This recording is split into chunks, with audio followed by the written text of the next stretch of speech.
which is you go into academia and research and you publish and et cetera, et cetera. And that's kind of like the standard of what you are supposed to do as an academic. Um, and I think ultimately there's a lot more routes that people can explore. And quite frankly, the educational system is recognizing that. And programs like San Jose State, for instance, are explicitly not people to enter academia because those jobs are starting to disappear. It's becoming much more difficult to get full-time contract jobs in research-based institutes. So programs like San Jose State are more applied anthropology programs. They're a better job at placing their students in full-time jobs with master's degrees than like programs like what I went through, UCLA. Um, so that's something to be aware of for you guys that are thinking about it. And that's not just true for anthropology, it's true for many of the kind of academic fields in the social sciences. So all that said, let me kind of give you my experience, and I will say that my experience is more of a kind of traditional trajectory, so to speak. Um, and you guys that have had me in physical class have probably heard this story, but I decided that I wanted to be an archaeologist when I was in like sixth grade, and I was lucky enough that I had parents who did not just find that kind of like endearing and entertaining, but then shifted aside and said, "Why the hell do you want to do that?" Or you're going to starve to death. And my parents never ever in any way put any barriers in the way of what I wanted to do. They just simply encouraged my curiosity, and that itself is an immense privilege, right? That I know not everybody has. And it wasn't that I was coming from an incredibly privileged background, because I wasn't.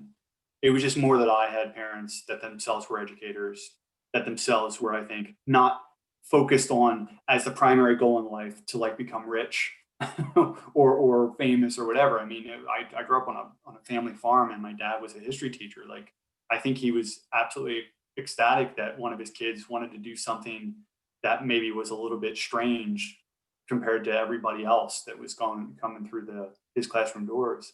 Um, so I mean, in that respect, I was given the freedom to kind of be intellectually curious from a young age, and encouraged to kind of explore the different options with that. But also, I did so if I never had any options in like middle school or high school to do any anthropology at all. I just knew that it was an interest of mine, and I certainly was exposed to a lot of history through my dad, and like family trips and stuff. We would go to a lot of living history museums and things like that, which only served to fuel my interest. Um, but I did choose the college I went to very specifically to make sure that I got real world experience in the field. So when I was looking at colleges, um, I had several criteria in mind. One of them was I didn't want to be in a really big city. I didn't want to go to a huge university where I was just going to be a number. I wanted to be able to be active on campus, to know my professors, because that was kind of I mean, that's my wheelhouse. It still is. It's one of the things that makes me enjoy the smaller class environments we have at the community colleges. But in looking at the different programs then that were available with those criteria, I also knew I wanted to do anthropology, or at least, and I was at that point. I think I was realistic enough to know that I didn't know what anthropology really was. It just seemed like something that was interesting. So I chose a college called Kenyon College, which was a liberal arts school in Ohio. So it wasn't too far away from where I grew up, but it was far enough that my parents wouldn't want me to come home every weekend, so I could kind of get away, so to speak. Um, but it had a study abroad program, Kenyon in general. They encourage every single student that goes to the college to take at least one semester off during their junior year, if not the entire year, and study abroad. And it's part of their general approach to liberal arts education. They really value kind of international experience and exposure to difference. So the anthropology program there was really small, but for the size of the college, which was only 1,500 students total, it was a robust program.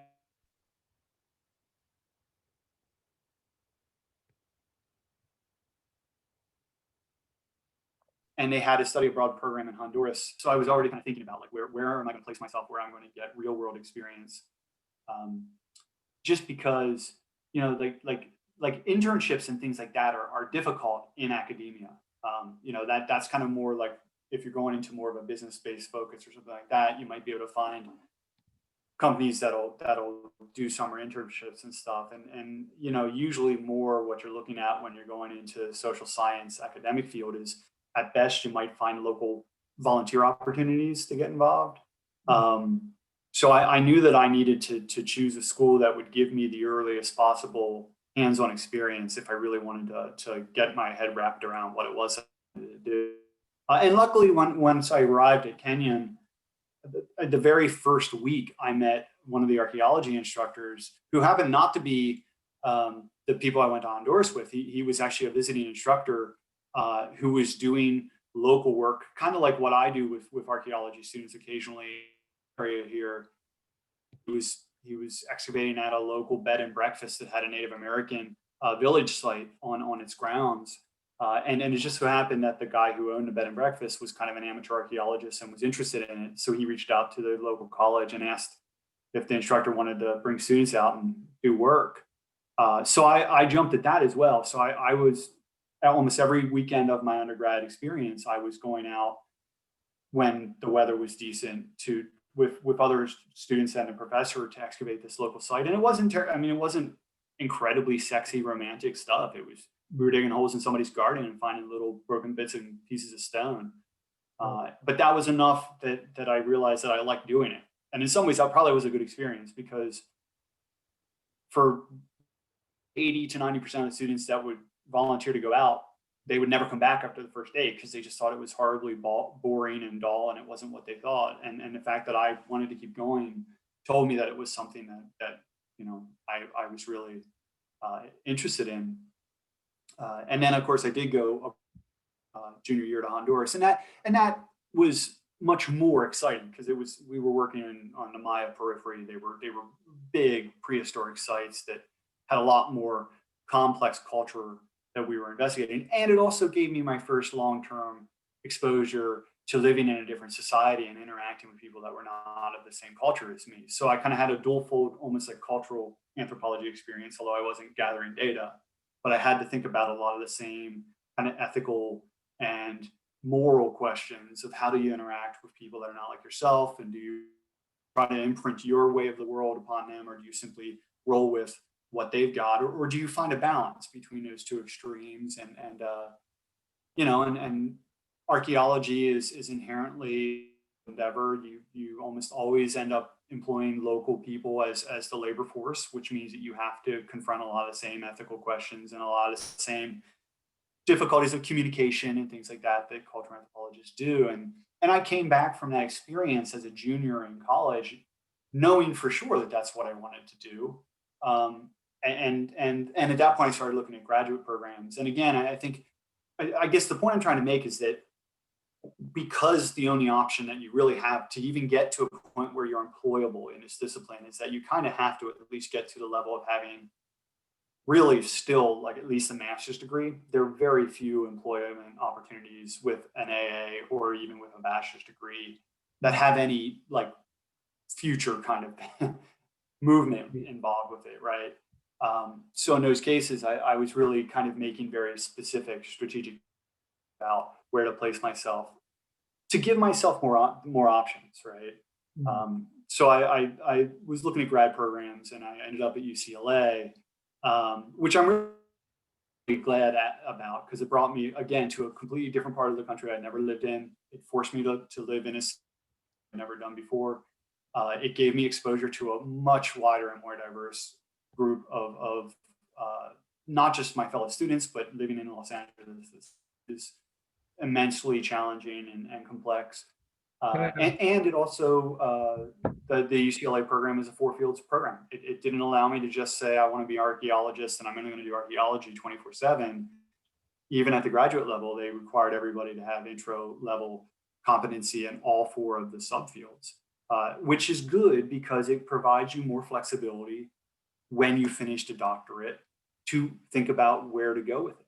because when I was hired at West Valley, I wasn't hired to teach archaeology. I was hired to teach all of the subfields. And I think one of the things that made me a competitive candidate for the job was that I could point to the fact that I had taught as a teaching assistant at UCLA physical anthropology and archaeology, and that I had a coursework in all of these different subfields. And not all programs are like that. So some doctoral programs or even master's programs are much more kind of channelized. So you elect which subfield you're going to go into, and that's what you learn. Which on one there's plus and there's benefits and costs on both sides of that, right? I mean, but again, going back to kind of the analogy of like how are you most fit for the ecosystem, it does depend on what your ultimate goal is. But if your ultimate goal is to be either attractive to a wide range of potential employers, both inside and outside of academia, or if you want to teach, it's better to be flexible, right? To be able to have as many different alternatives that you can turn to and say, well, I have experience in this subfield, or I have experience in this kind of methodology. And because of that, I always encourage students when students come and talk to me about like what programs to look at to transfer into and things. I always say, first of all, if you're coming out of the community college as basically a sophomore, you do not need to, nor should you already be dead set on what subfield you're going to focus in. And so it's good enough to know that you want to be in anthropology in general.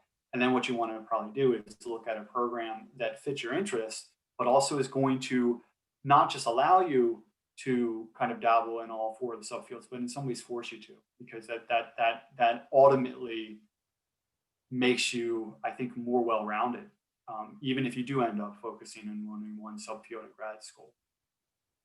So I followed the regular kind of academic trajectory, and like I said, most of the people coming out of UCLA with PhDs stayed in kind of the road and are in academia. Although it's tough, you know. I mean, a lot of them came out of UCLA around the same time I did, but spent much longer than I did before they found a full-time tenure track job, right? Because in a lot of the academic settings, places like of the world, and the Stanfords of the world, and the UCs of the world, all of which have former friends from graduate school now teaching at, they tend not to hold on to faculty for very long. A lot of times you're kind of hired with a newly minted PhD for like 2 or 3 year long temporary stints. And that's made clear from the get-go. And in some cases, people don't get tenure. And then you're just kind of set back adrift on the job market to look for other jobs. And unfortunately, meanwhile, while you're doing that, you're kind of starting to lose, I think, some degree of attractability to teaching positions like at the community colleges, and even maybe to some non-academic employers. So, I think, again, like I said, the programs like San Jose State, specifically a master's in applied anthropology, I think San Jose State's been very smart. They've seen the writing on the wall for academia, and they've seen that full-time positions are fewer and far between. And I think they're thinking about the students in their program, and they want to make sure that the students come out with experience that will make them attractive to non-academic employers. And they've had a record. I have a former student from West Valley who got her master's there, and she's now the head archaeologist for the Central Coast office of the Bureau of Land Management. So she's working in the federal government, but as an archaeologist, and it's a great job. And she's doing really cool stuff. She's doing a heck of a lot more actual like hands-on archaeology than most academic archaeologists do, because she's doing it every day. And there's a lot of, here in the Bay Area in particular, there's a lot of corporate employers that are looking for people with cultural competency to be able to navigate their complex workforces. So I think in that respect, having like an AA in anthropology, even if you go on a major in something else, can be really, really powerful, because we live in an increasingly not so much the academic ecosystem, that the academic system is still old school. Like, it's still rooted in the like mid 20th century approach. But meanwhile, the rest of the world has moved on, and in particular, employers are now looking for something very different. And I don't know if you guys remember, but just a handful of years ago, there was a a major tech guy here in the Bay Area that was basically saying to young people, don't bother getting a college degree. Like, it's not worth it. Like, you're spending more money than what the value you get out of it. And he, ironically enough, himself went through the traditional educational system, and became a whatever multi-billionaire. But then what he was saying, he's like, but what I'm looking for now is not students like 20 somethings with a bachelor's degree. I'm looking for people that are creative thinkers that have experience in the real world. And I think that's where increasingly the occupational opportunities are going. And I would never dissuade people from getting academic degrees. I mean, I didn't get a PhD because I was looking at it as a stepping stone to a job. I wanted to stay in school because I liked learning. And I was really, really interested in staying in school as long as I could. And as soon as I left school, I was like, damn, get me back in. So I got a job teaching because like I like that ecosystem. But I know for some people they don't, but they kind of see it as a necessary evil to be able to get to whatever their goals are. And I don't necessarily know that there's any one pathway to those goals anymore. In fact, the traditional academic route may not be the best pathway anymore. That being said, I think for all of you guys, no matter what subfield you're interested in, getting as much real experience outside of the classroom as you can is really valuable. It is. And like I said, there's not tons of internships and stuff available, but there are always all kinds of different potential volunteer opportunities. I've had students, and I always encourage students to think about this. If I'm not doing active field work archaeologically, which is primarily what I do, you should never be shy about reaching out to faculty at the colleges and universities in the area. I had a student that I encouraged her to simply go and check out the Stanford program, and she contacted an archaeologist there. She ended up volunteering as a second year West Valley student at Stanford with one of the most well-known archaeologists in the world, doing work for him in his lab. So I mean, I think if you are interested in this, there are definitely people out there that are more than happy to have a warm, breathing body to do a lot of the crap work that they don't want to do. And at least on paper, that looks fantastic for you guys, right? That's a lot of interesting information. I think an important. Yeah. What questions you guys have? I have a question. I think Yeah. you were saying how college and full-time career are not direct paths as much as it might have been in the past. What do you think could kind of address the career side of things? Because I know that when you were in high school, even in your first 4 years of college, you weren't really dive deep into the anthropology career side of things. So do you think volunteering and kind of just searching out for internships and programs is the way to address the career element? Yeah, I certainly can. I mean, I and unfortunately, I don't think this is ever going to change ever because of the way humanity works.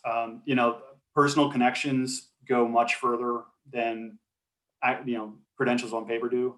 So having a volunteer experience or any type of internship relationship with whether it's with specific in a field or specific institutions that are well respected does still hold a lot of value. And I mean, I know for a fact that one of the reasons I got into UCLA was not because of my GRE skill, great scores, or my college academic record, both of which were good. A lot of it had to do with the fact that the mentor that accepted me into the program at UCLA, because that's really how graduate school admissions work. There's a gatekeeper effect where they look at GRE skills and GPA from college, and that literally is just will we pass these applications on? But then what happens is the faculty in the programs, who may or may not have capacity for any new students at that point, if they do, they'll take the applications that fall within their area of interest, in this case, Maya studies in Central America, and that person will look at them personally and say, this person seems like a good fit. And that's kind of the way a lot of that kind of graduate type admissions goes, because we're talking about a much smaller group of people. When I started UCLA, I was one of 14 people accepted into the program that year. for the whole anthropology program, right? So, and they probably, who the hell knows how many people apply, but it was definitely a lot. So they really narrow it down. And what makes a difference, and I know one of the reasons was that Richard Leventhal, the guy I worked with at UCLA, knew Pat and Ed, the people I went to Honduras with, quite well. And he knew the program, and he knew that they were putting out good students. And and I think he was like, all right, Andy went through this program with Pat and Ed. He has that connection. I know he's going to be a solid student. He gets into the green pile, you know. Mhm. And that I think, like, I don't know, I wouldn't say it's padding a resume at all, because it is real stuff. In fact, it's probably more important than the actual academic classes you might take. But having that is important. Yeah, I agree. Yeah. Yep. Unfortunately, like I said, I mean, finding those opportunities can be challenging, particularly in the social science fields. But if you shake the bushes, they're there. I would advise you guys for sure to take a look at the very least, check out the American Anthropological Association website, the AAA. They have a whole section for students, and part of it is they go through all the potential careers that majors in anthropology end up in, and they also have all kinds of pointers about like what to do, activities to get involved in, and they even have networking opportunities. So for you guys that are kind of at that front end of the process, that can be a really useful resource. And if you're interested in any of the specific subfields, the AAA has subgroups.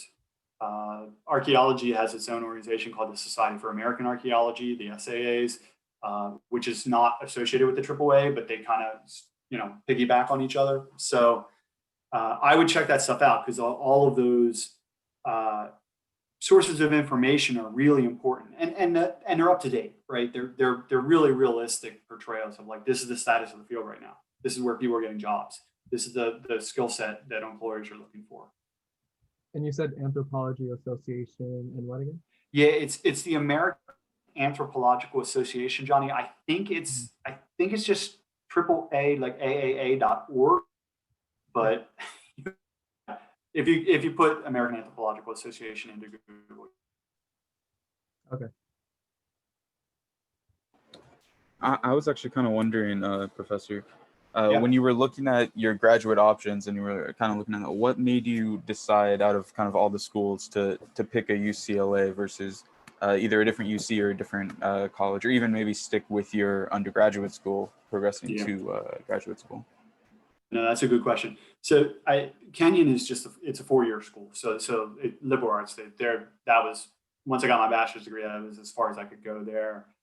Um, I because graduate school is such a hyper specific relationship between like a mentor and you as basically their mentee. Uh, it's a completely different process than looking at schools for like transfer from West Valley in as an undergrad, or if you were like applying to become a freshman at a college somewhere. Obviously, in those cases, students tend to look at the reputation of the institution first, and that tends to be the primary thing you look at. For graduate programs, the reputation of the overall institution is important, certainly, but it's the people. And so like for me, like having worked in Central America and knowing that I wanted to continue focusing on the ancient Maya, and then having specific research questions about the ancient Maya that I wanted to try to answer, that was what drove me to shop around for schools. Like it was like, okay, I need to find somewhere where there is a mentor that I can work with who currently has active research going on in Central America that will allow me a niche to pursue a certain question. And it's got to be a question that they themselves are not necessarily already that exploring, but that they need someone to look at. So I mean, it's very complex. It's not even just looking at the institution or the individual faculty. It's also thinking about what graduate students are already there and what are they studying. That's not real easy to figure out. But if you start looking at programs like if you go to the UC Santa Cruz website, they'll have a website for the anthropology program. They will have faculty profiles, and they oftentimes will have graduate student profiles too. And I always tell students when they I get a lot of students from West Valley that reach out to me after they've gotten their bachelor's degree or as they're wrapping it up, and they have questions about grad school. And I always tell them, reach out to the program, or reach out, like email the individual like professor and just say, hey, are you currently accepting students? Do you have active research going on right now? I'm considering applying to your program. These are what my interests are. And I think to some degree, you should gauge the likelihood of being accepted in that program based on the response you get, right? If you get no response at all, that might not be a good program to apply to, because that suggests that the instructor might be too busy to really even give their own graduate students a whole lot of attention. Now, again, that's not necessarily make or break, but it's something to take into consideration. So I applied to Harvard, I applied to University of Pennsylvania, I applied to UCLA, and I applied to University of Indiana Bloomington. And the reason I applied to those 4 schools was because there were specific people at each of those schools that were of specific interest to me. They were well-known people in the field that were doing work that I felt jived pretty well with what I wanted to do. I got into all of those except Harvard, and I was put on the wait list at UPenn. UCLA accepted me outright with the best financial package. And one of the criteria for me was I will not pay for graduate school. I already had enough undergrad debt. I was like, I'm going to go to a program that will allow me to pursue a doctorate without me needing to go into further debt. Now, and the way that worked, it was that at UCLA, they waived the first year tuition for every student that they accepted. So all 14 of us had our first year free. And then after that, some of the students were given multiple years of debt-free without any obligation. For most of us, the second year you start teaching as a teaching assistant. So basically, you got lecture halls with 600 students at UCLA learning about physical anthropology, and the instructor's down front with a microphone, and the students see them for like an hour and a half each week. And then every student has like a breakout session twice a week with a graduate student that really is there to answer questions and do more of the hands-on teaching. So the grad students get paid for that. And so they waive tuition, plus you usually get a stipend. And that's basically how I made my way through grad school. So, I had several different criteria about like, what will I need in order for me to say yes to this program? And I'm glad I ended up where I went. I know some people that went through Penn around that same time, and I'm kind of glad I did not end up going there. And I think that it's, I as I said earlier, I made an atypical decision that when I was done with the PhD, I wasn't going to continue within the research only pipeline. I found that I really loved teaching, and as I got towards the end of graduate school, I began to really question the ultimate value to the world in general of like me answering this one tiny nitpicky little research question that I think probably me and 2 or 3 other people in the world cared about, right? Because research can be, academic research can be extremely like self-serving sometimes, right? And I think from my vantage point, we always need to think about like, what is the greater purpose to the world of what we're doing? We do need people doing academic anthropology. We need people that are trying to understand how the world is changing and better ways to deal with diversity. But I saw for myself that the more important mission that I thought I could better serve is trying to expose as many people as possible to the basic ideas of anthropology, which is, as you guys all know from taking classes with me, a more open-minded approach to diversity. And so that's why I chose to go not just into the teaching route, but teaching at the community colleges, because I felt like I could make the greatest impact in that setting. Whereas, if I had stayed in a university, or even if I had taught at somewhere like Kenyon, where I went as an undergrad, by and large, I would be primarily dealing with students that were anthropology majors, which would be great, but you're already kind of preaching to the converted, so to speak. So I want to make sure that I'm especially the cultural class, I think is valuable for every person that walks through that door, no matter where they're headed in terms of their future academic or occupational interests. I wish it was a required course for everybody to agree at the college. Our society, for whatever reason, doesn't seem to value that type of competency yet. I think we might be getting there. Mm. So that's why that's why once I got into the graduate program, I luckily had a mentor who was, I think, very, very comfortable with that, because I talked to him about it in the last couple of years of my grad program. I was like, hey, Richard, look, like, I'm going to stick with this. I'm going to get the PhD, but I don't necessarily know that I'm going to like go into academia and do this. And he's like, that's cool. He's like, that we don't need every single student going into just the research kind of direction. I think he also, similar to what I just said about San Jose State, he was looking at a world where a lot of his students were coming out of graduate school and not getting jobs. And so when I told him, I was like, I think I want to do something where I'm pretty sure I'm going to be able to get a job doing this relatively quickly. I think he was like right on, like, be pragmatic, but also make sure you're doing something that you enjoy and that you feel good about.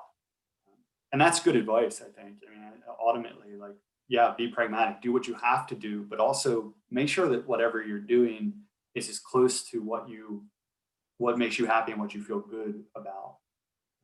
And interesting enough, in retrospect, talking to a lot of people that I was at UCLA with, and other people too, I mean, they're all just like, man, Andy, you made the right choice. Because 20 years on, they're all, I think, realizing that even the ones that did get tenure track positions, like I have a buddy that teaches over at UC Santa Cruz, and I think he realizes that the work never ends for him. Like, once he publishes a book, then his bosses are like, okay, when's the next one coming out? And for me, like, my bosses are kind of like, have a nice summer vacation. I'm like, right on, like, I'll see you in 4 months, right? Like, and that I think is, I appreciate that, because it allows me to kind of enjoy my work immensely, but also take the time I need to be able to continue enjoying.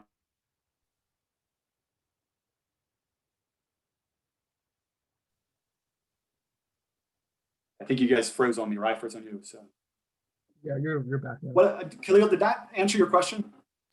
Yeah, definitely, and it actually kind of raises a couple more of that, but definitely on the cultural anthropology that you were talking about, I do definitely agree with that, especially because I remember I visited a friend down in San Luis Obispo, and he had a buddy that was studying anthropology, which I hadn't heard of at the time, so this was last year, before your class, and he was talking to me about it. I'm like, wow, that sounds really cool. It sounds like a class that people should take in social sciences, especially because I was looking at political science. Right. And so I read your course description for cultural anthropology, and I'm like, well, this is talking about like economics and religion and like society and how it holistically fits together, which I think, yeah, it should be a subject that every major kind of needs, especially going into this day and age of what careers are becoming and kind of what they're looking for. So I definitely do agree with that point. Right on. Yeah. Emily, did you have any questions at all? No, at the moment, like, I was having a hard time because I was researching because I'm interested in the biological and archaeology subfield Okay. of anthropology. Yep. And I was really having a hard time, like, going on what colleges I would want to think of transferring to when I do finish my 2 years here, and along with like what career I would want to go with. Because I do want to be an archaeologist. I am really interested in also in pre-Columbian culture, just like you. Okay. And yeah, your thing really helped answer a lot of questions. Good. And Emily, when you get to that point, and this goes for all three of you guys. I mean, I'm always more than happy to sit down and have conversations about like and it is important. Like, if you already know, like, this is the general subfield I'm really interested in, or this is the general area or region, it's actually pretty easy to do that basic research into programs in the area, as well as I mean, globally, quite frankly, now internet, and kind of make strategic choices of programs might be the best possible fit for what your interests are. And I'm more than happy to talk about the local programs that I'm familiar with and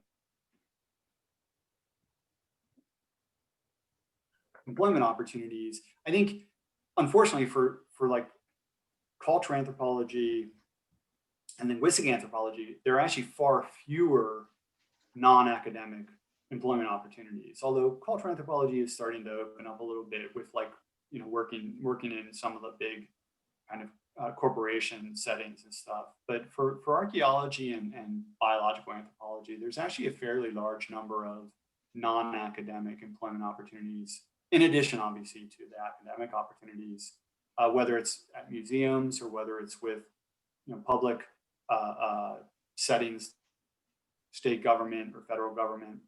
So there's a lot to kind of look at. And Emily, you in particular might then want to take a look at the Society for American Archaeology website, just because that does have a fair amount of information specifically about archaeology. And also, Emily, there's a website called Shovelbums. I think it's shovelbums.org.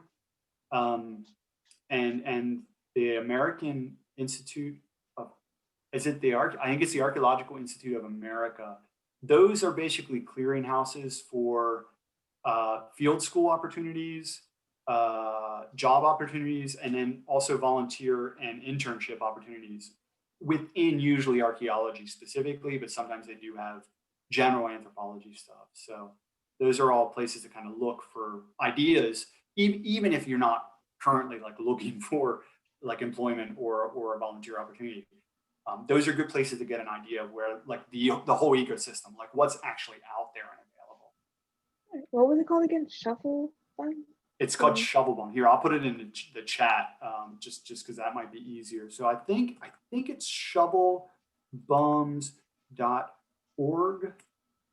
And then the other one is the AIA, and I think it's the Archaeological Institute of America. But again, those are, if you put them into a search engine, you should be able to find them online pretty easily. All right, thank you. Yeah.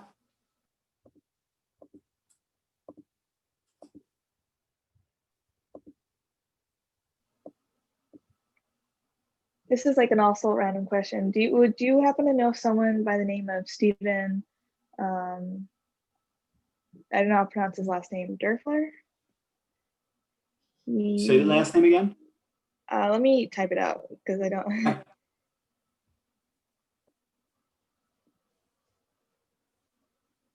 Is in the chat. Stephen Durfler. That's not a familiar name to me.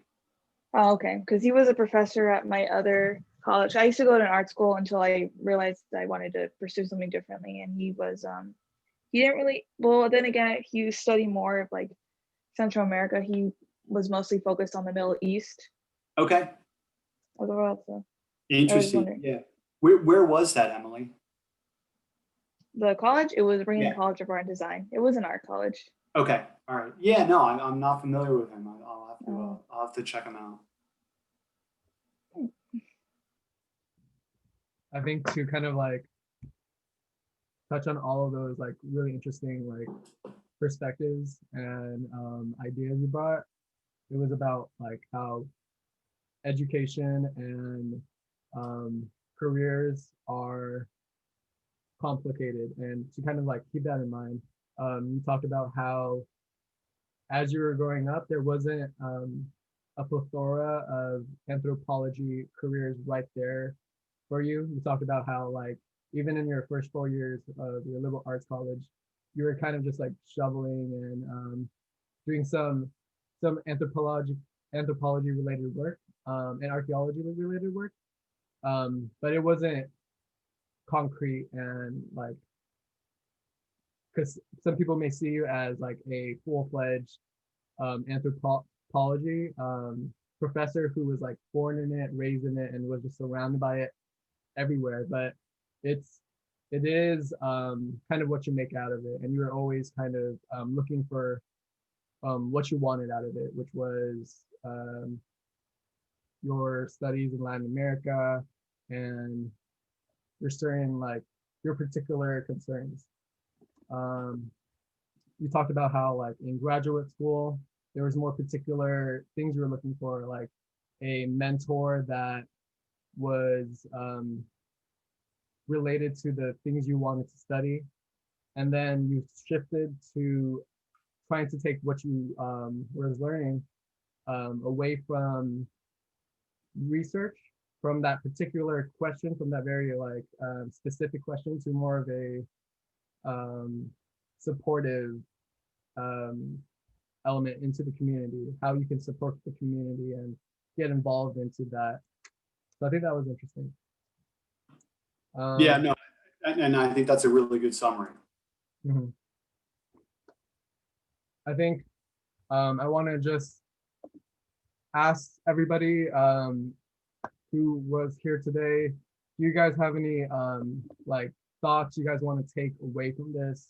What was like something that was like, hey, that's a very interesting thing? Because that's what I thought throughout this meeting.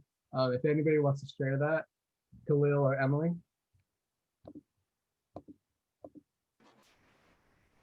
Yeah, I definitely thought your process in kind of choosing your graduate school, and also definitely with kind of how you were talking about it's shifting away from being such a linear pathway in academia now that it used to be, and it's kind of shifting more towards kind of like these internship opportunities, or even like going and working in the field, or possibly not even going to traditional like getting your bachelor's or AA or even master's PhD. It's kind of shifting away from that. I thought that was a very interesting point that you brought up, Professor.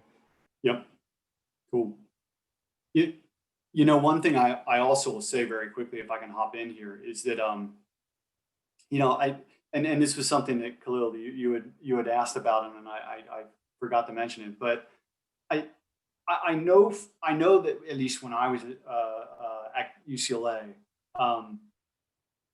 I think in general anthropologists, as much as they can be kind of very like egotistical at times, and like really kind of want to mold their graduate students and to become like miniature like models of themselves.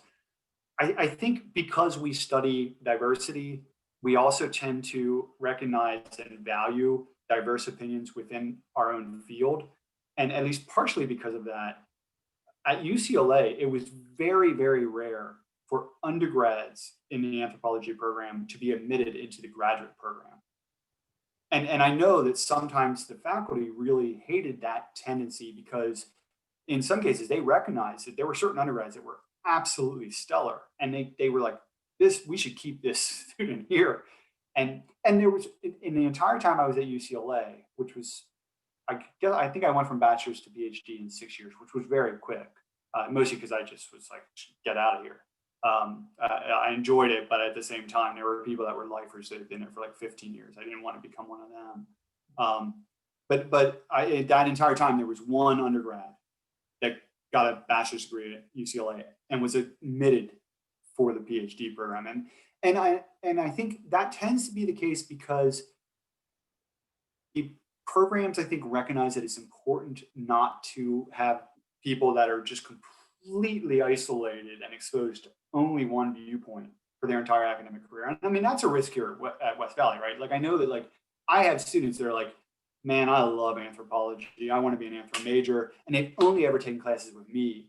And like, that's very flattering to me. I'm like, that's great. That's awesome that I've turned you onto this field. But like, you need to take other classes with other instructors, because you need to recognize that like I am presenting to you Andy's world, like, and that's not necessarily the world. Like it's important to expose yourself to as many different points of view and approaches as possible. And because of that, if you know for sure that there's a certain grad program that you're like, that's really where I would love to go for graduate school, you might want to take in mind that if you're there as an undergrad, they might not keep you there all the way through. And I don't know that that complete consistent pattern all the way across academia anymore, but I heard a lot of stories like that from people that I interacted with at different institutions as well, that there was a tendency to not encourage undergrads to apply for the graduate program at the same institution. And again, I think it was mostly just to try to get as much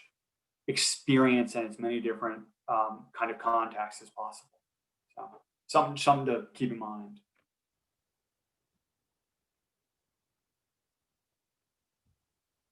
Thank you, Coach.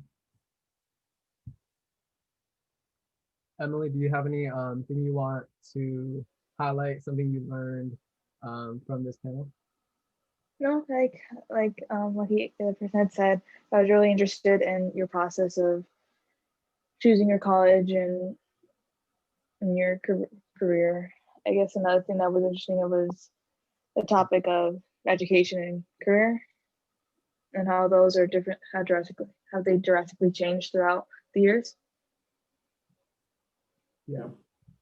Probably good. Yeah. Thank you guys. Oh, go ahead and decide. Well, Johnny, one thing that I'll do is, and I'll send this to you. So right now, the West Valley is, and this is a statewide initiative. We're in the midst of doing what is called the Guided Pathways program, and there's two parts of it really that you guys really kind of see.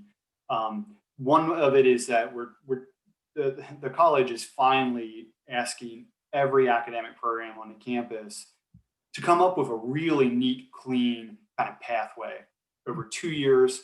This is how you get an AA or an ADT in this discipline. So like the counselors all have it, and like if you walked into a counselor your first day on campus and just said, I want to major in anthropology, they can just give you a sheet and be like, take these classes. And it's not just anthro classes, it's everything. Math, stats, this is what classes to take. This is ideally which semesters to take them. That's how you get out of here in 4 semesters. So that's one thing that's really nice. The other thing though is that they're kind of putting together basically like a career page through the college website that's actually really robust.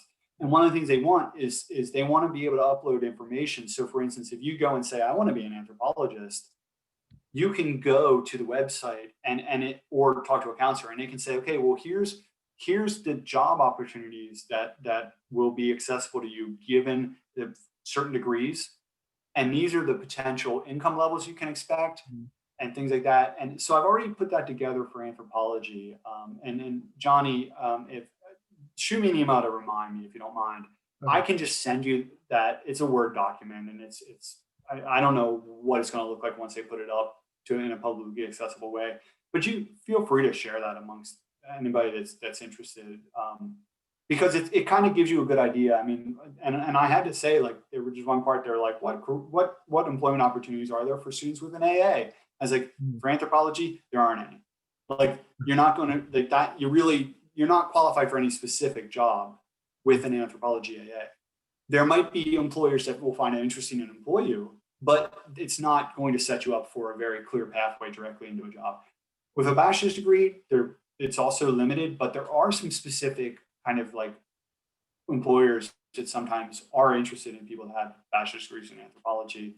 And then once you get to the master's degree and up, they become much, much more specific. So it's kind of in general, kind of general-ish, but it gives you an idea of what might exist out there outside of just the traditional academic, like occupational kind of end goal, so to speak. Could you say like one other type of anthropology job besides a teacher that you found in your career page?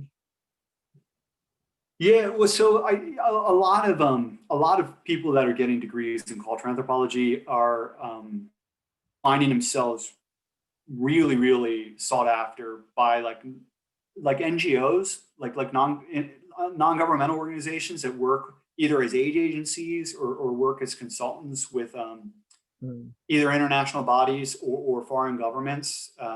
There's a fairly large and growing appetite cross-culturally for like heritage management, and archaeologists and cultural anthropologists oftentimes are really attractive in that because you have the competency that will help.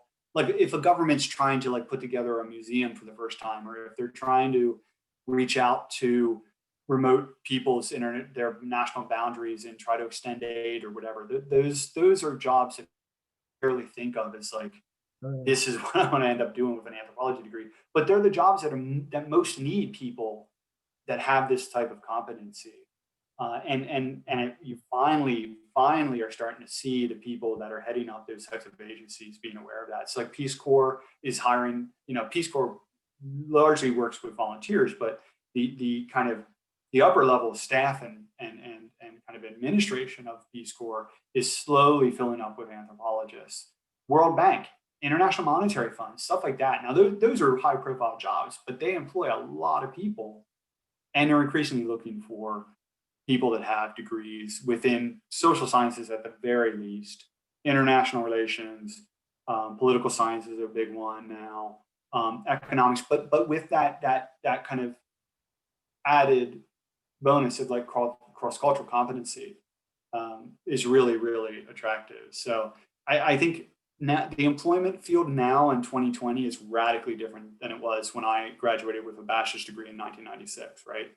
Mhm. So 25 years later, there are far more employment opportunities for anthropologists than there were then, but they're different, right? It's not that there are more jobs in academia. There's far less, actually. Instead, it's that there are all these other opportunities that have always been there. They weren't hiring anthropologists. They always should have been. Mhm. Now they're starting to realize, mostly because a lot of disastrous mistakes that were made, that they need people that are thinking from a systems point of view, right? And that idea of like systems analysis and systems thinking is becoming very important and very popular. And anthropology, that's specifically what I do, right? Like Khalil pointed out, that like anthropology really isn't about any one thing. It's about pointing out the connections between everything. It's about saying economics can't be separated from politics, from religion, or from social structure. And if we don't realize how those things are interwoven, we're going to make terrible blunders if we try to change anything at all about that system. And that's true when we're facing inwards, thinking about our own system. And it's even more important when we're looking at other systems that we're not that terribly familiar with inherently. We have this incredible ability to mess things up, and we have done a good job of messing things up over the last several decades. So I think that there's a really exciting body of employment opportunities out there. It's just that I think that there's anthropology and those jobs are slowly starting to find each other, but it's happening slowly, because by and large, a lot of students that are going through most traditional graduate programs are still being told by the professors, write a book, do research, stay in academia. And that's because like the crusty old, like 70-year-old professors that are there, that was the ecosystem that they were part of. And that's where they got their jobs. That's all they know, right? Yeah. What was it? I think 2 or 3 years ago, the American Anthropological Association meetings, their theme for the entire like professional meeting was, it was something like resilience and persistence. Mhm. And that had a twofold meaning. Part of it was resilience and persistence of cultures. So it was really talking about trying to recognize the importance of preserving rapidly disappearing cultural groups around the world. But it was also about anthropology itself. I mean, I think the field, for various reasons, not the least of which is diminishing public funds to fund our research, the field is really looking at the future and saying, is anthropology going to exist into the future? And I think the answer is not the way it has. Like we need to rethink ourselves. We need to reimagine anthropology as a discipline, and we can't think of it as simply as an academic discipline anymore. We have to think of it as an active force in the world, where we are doing things that in the past most anthropologists would not have seen as legitimate, first of all, because it becomes more active. It steps out of the passive role of just simply sit back and study, and it's more about jumping in and making some sort of change.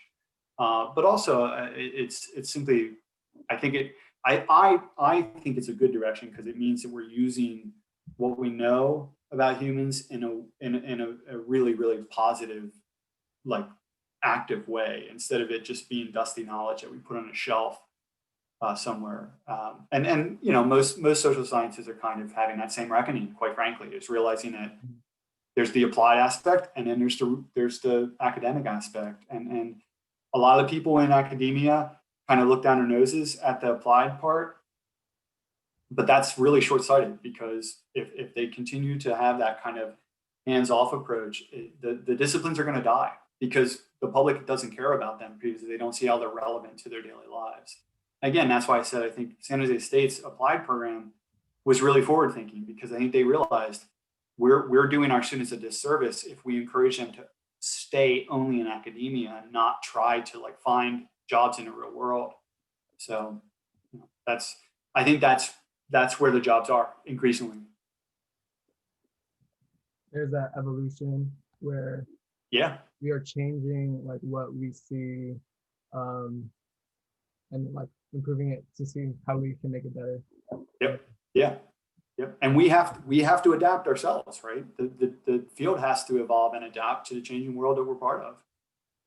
And I think when you're learning about anthropology, you are less likely to just like stay in academia when you know there are like so many things you can do, or just like stay away from like things that you feel can be different. Because when you learn about all of these like different complexities, you start to navigate it in a way that balances everything and find the best solution.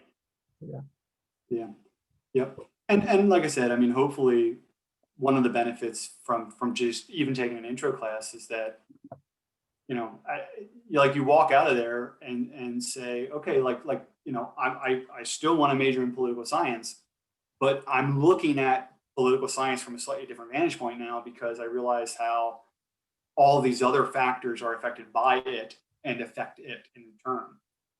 And that I think is of benefit. Yeah, definitely. And especially I remember, like, I think it was like 2 weeks after taking your class, I walked out of your classroom after that day and I was like, you know, I might want to switch my major, because I was like, this is really interesting stuff. And then from what you were talking about, where it's like, well, I've only had this one teacher for this specific, so that's kind of what deterred me from doing that specifically, but at least with political science, and I think this is becoming more true for most majors at least, it's kind of, you want to take into effect, and again with anthropology, kind of the whole view of society and how you can put that with your major and how you can make that work for you in a professional setting later. Yep. Yeah. Yep. Absolutely. Absolutely. And honestly, I think to some degree that might be a little bit of a benefit of the being at the community colleges, because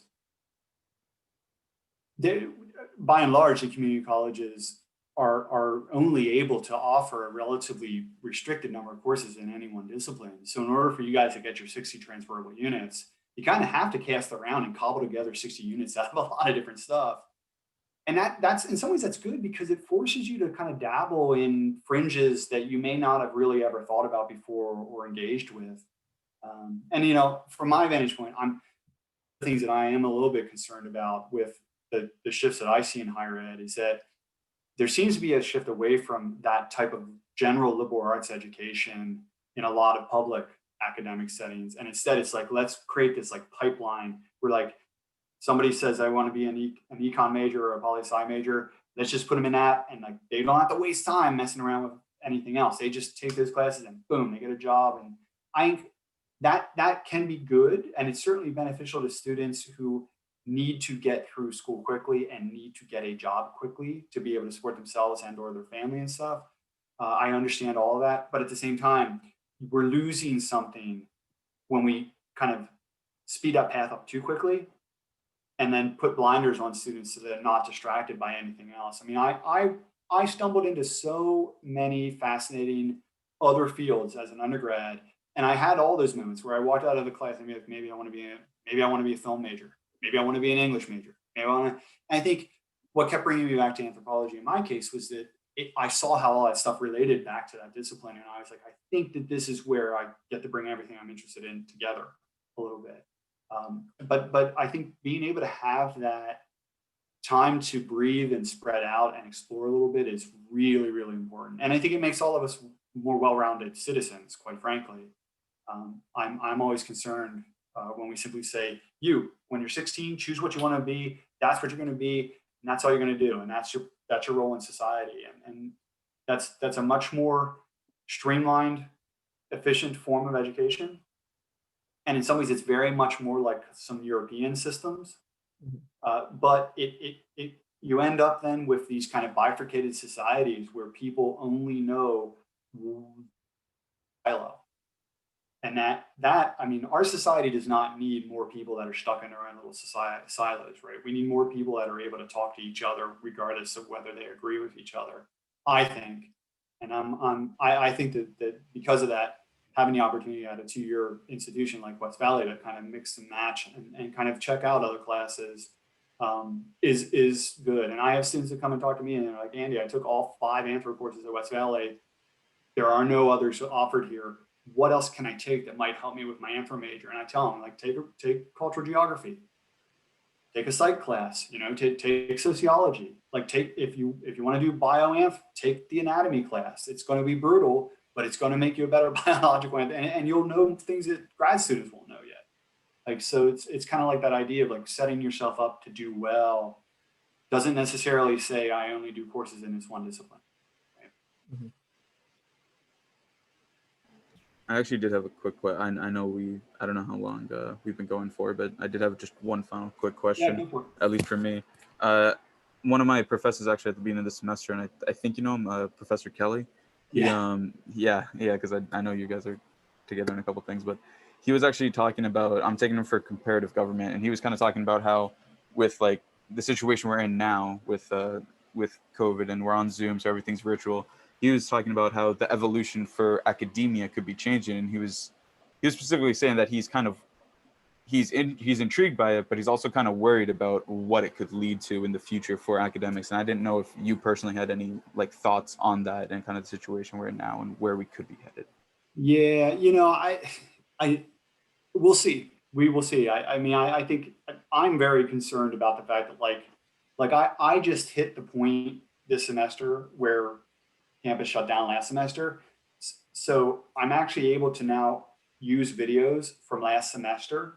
And I'm doing that because it makes my life a little bit easier. I feel I have very mixed feelings about it because it feels like I'm taking shortcuts that are kind of lame, even though literally I'd be saying verbatim the exact same thing all over again if I redid the videos. But on your point, what that concerns me about is that like when I get to the point where I have a whole semester worth of lecture videos, why does the college need me anymore? Right. And like at what point is like the transition to more like online kind of learning management system based education? At what point does that then become like the educators just end up being basically like paid to grade? And then the students are basically being taught just this canned content from either publishers or by like some other sort of automated generation. And I think that that's scary because I think that once we get to the point where like all education is kind of canned and lockstep and consistent, then you lose exactly what we were just talking about, where it's like you don't want to just know Andy's version of the world. Like you need to learn a lot of different versions of anthropology or a lot of different. And if we get to a point where we say this is the one version of the world that all students that are taking this class get every semester for the rest of time, that loss of diversity of viewpoint and dialogue, I think is not, it's not good. It's not good. So I think that, I mean, I myself am not teaching things exactly the same way I taught 5 years ago. Because my thinking about the what is relevant and what's not, and what's important, and what's not, and how things are connected, it changes, right? Every semester I teach, I think about what I'm teaching differently than I have in the past. And as things happen, like coronavirus or the Black Lives Matter movement or whatever, there are themes that need to be. And I think that the idea of kind of more systematized, standardized delivery of content, as is being shown, we can easily do with COVID, right? I mean, I guess, and probably what Tim was talking about, Dr. Kelly was talking about, was like, once the administrators realize that they can just have us all doing this 24/7,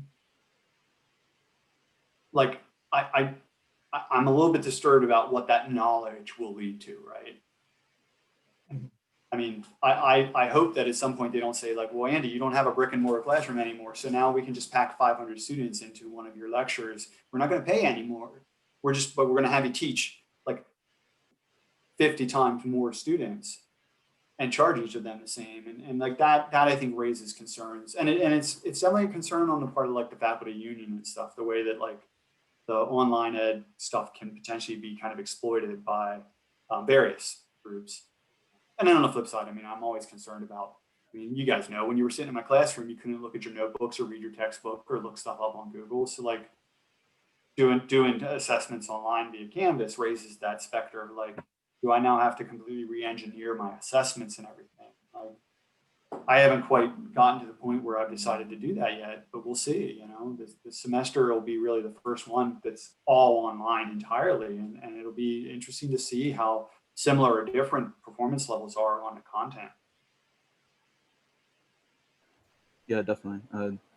I definitely think it's a concern, especially when you get like 5 years possibly down the road, and if we're still doing a virtual setting like this, even the connections that you're going to make with your professors or with other students are They're definitely gone. going to diminish. Yeah. Yep. And even Absolutely. with clubs, I think they're trying to start converting clubs to more online, like we're kind of doing. And I definitely know Club Fair. There was quite a few more clubs than I realized would be there. But that is definitely something that's also concerning. Yeah. Yeah. The community of community college is, I mean,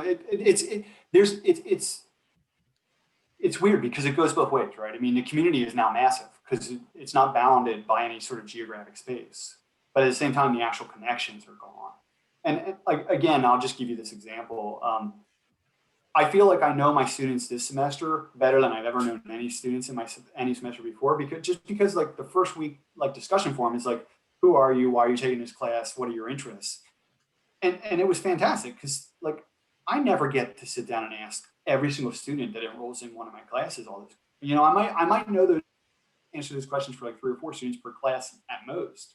Now I know those answers for everybody. And like in some ways I feel like, oh, like I know like, oh, this student is like their brother took my class 5 years ago. I would not have probably known that in face-to-face class. And now I know that. So like those connections are interesting, but then at the same time, like it's very, very static. It's that one set of information I know about the students, and then like everything else is just kind of done via video and occasional for the few brave souls that like show up to do this type of face-to-face stuff during my office hours, you know.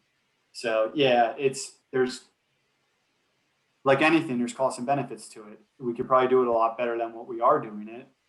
But you know, the trade-offs are huge in terms of the time investment and stuff. And what I'm realizing is that if I wanted to teach even remotely the way I taught in face-to-face settings online, I don't know when I would sleep or eat or do anything other than sit in this chair, you know. Just hard to do. It's a lot of work.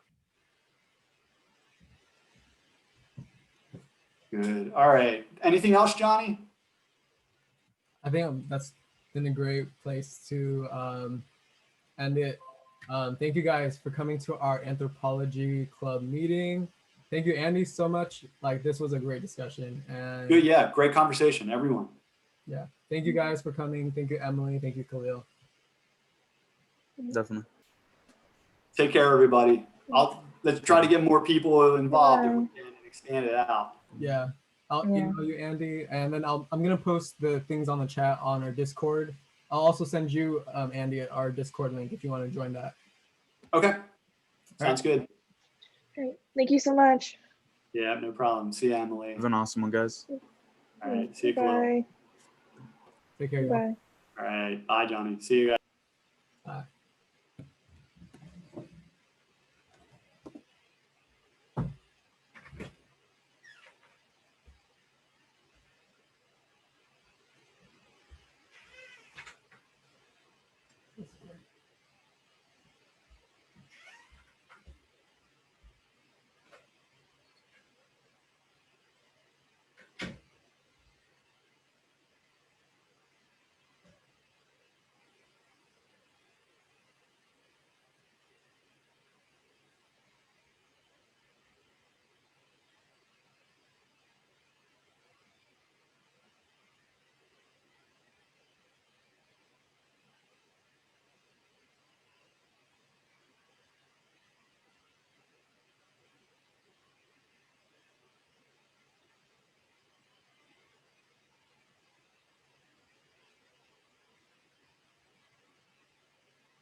Yeah.